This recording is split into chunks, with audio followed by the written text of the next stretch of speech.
to look at what condition the golden rule level of capital per worker must satisfy in the basic Solow model where you don't have any population need growth and no technological progress.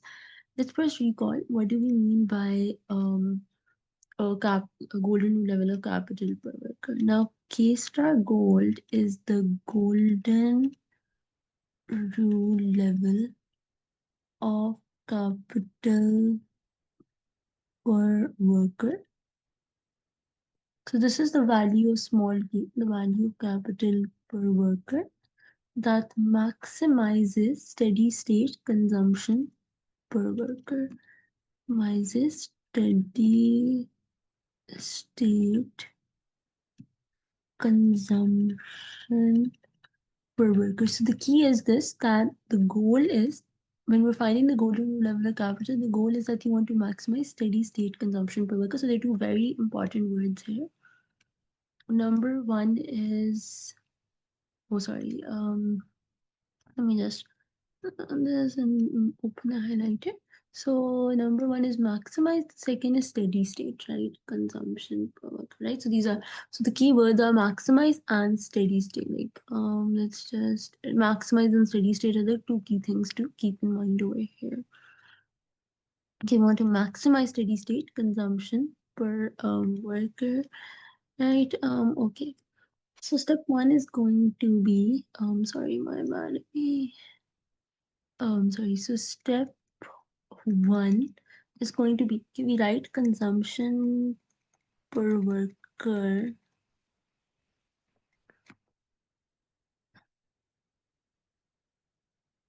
as a function of capital per worker in steady state.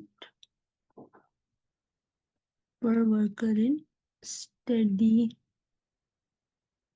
state, i.e. the goal is that you want to express C star, which is steady state consumption per worker, in terms of K star, which is steady state capital per worker, right? We're using star over here to refer to steady state values of variables, right? Consumption per worker is a function of capital. Again, the key word is that we want to look at the steady state over here. So for this, we need to first have an expression for consumption per worker in terms of capital per worker, and then we can just plug in the steady state value capital per worker, and we'll get the steady state value consumption per worker. So consumption per worker. So first, let's express consumption.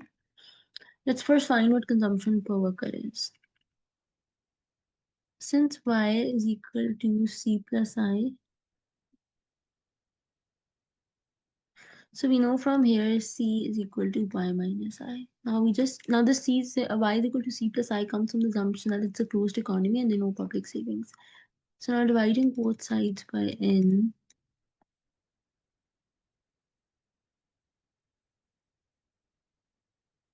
both sides by n. So this becomes c by n is y by n minus I by n.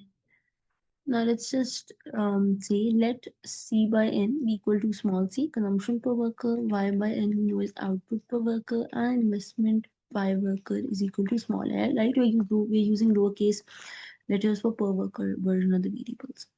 So C is equal to, so we have essentially expressed consumption per worker, right? We have found an expression for consumption per worker. Now we want to see what this value is in the steady state, right? So if I just clear this all up, so we have found, so we said like, we just found C is equal to Y minus I. So we found consumption per worker, but the goal is we want to find consumption per worker in the steady state. Right, that was the goal in the steady state, right? So in the steady state, C star would be equal to Y star minus I star, where you use star to represent steady state values of the variables. Now the thing is that we said you wanted to express it in terms of K star. We will now express this in terms of K star, right? The goal was this, now we wanted to write C star as a function of K star. We first found an expression for consumption per worker, then we looked at in steady state, C star would be equal to Y star minus C star. To get this now solely in terms of K star, we're going to use two facts. That since Y is equal to FK, this is the per worker production function. This is the per worker production function. So Y star would be equal to FK star. So each of these components we want to get in terms of K star, right? So each of these components we want to get in terms of K star. So here we've found a K star. right? So this was y star. We now wrote it in terms of k star. Now we want to do the same thing for I star, right? Where in steady, sorry, my bad. 1 minute in another right side. So in steady state, we know change in capital per worker, which is equal to investment per worker plus depreciation per worker, which we know from per worker capital accumulation equation is equal to 0, because in steady state capital per worker is constant. So change in capital per worker is 0, and this is just the per worker capital accumulation equation. So from it follows that I star is equal to delta K star, right? So we have essentially, what we have done over here is that we have expressed both, right? Y star and I star in terms of K star, right? Y star is simply using the per worker production function. We know from our per worker production function that Y is equal to Fk, so Y star is just equal to Fk star, right?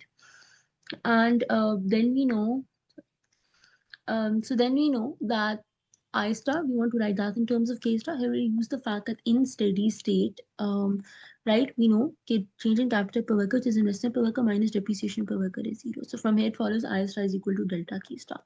So now it turns out that C star is equal to, instead of I star, we can write F K star. Again, we have a K here minus delta K star. So C star is now a function of only K star and our parameter delta. C star is now a function of only K star and parameters, in this case delta in this case. Right. So basically, when the first step was that you wanted to express C star as a function of K star, we've done that. We did it into, so we first found what consumption per worker is. We found it C by Y minus I. And then we said we want to find its value in the steady state, which would be C star is equal to Y star minus I star. Now we wanted to make sure it was only expressed in terms of K star. For that, we wrote Y star in terms of K star using the per worker production function, and I star in terms of K star using the fact that in the steady state, change in capital per worker is 0. So we're done with step 1. We've expressed C star as a function of K star only and parameters. Now step 2 is that because the goal was that you wanted to maximize, like we said, there were two keywords. The golden rule level of capital per worker maximizes steady state consumption per worker. So we've already done the steady state part, that we found what steady state consumption per worker is as a function of K star. Now we want to maximize it. And how do you maximize C star? How do you maximize any function? What you do is you take its derivative with respect to the variable. So whenever you want to maximize something, you take its derivative and set it equal to 0. So if you want to maximize, if you want to choose K star, to maximize C star, we'll just differentiate C star with respect to K star and set the derivative equal to 0. That's how you basically maximize function with respect to some other variable, right? And set the derivative equal to, like, basically by choosing a value. Basically what we mean is that if we want to choose a value of K star to maximize C star, we just differentiate C star with respect to K star and set the derivative equal to 0. Similarly, if we had to, for example, maximize Y by choosing a value of X, so then we just found the derivative of Y with respect to X and set it equal to 0. That's what we're doing.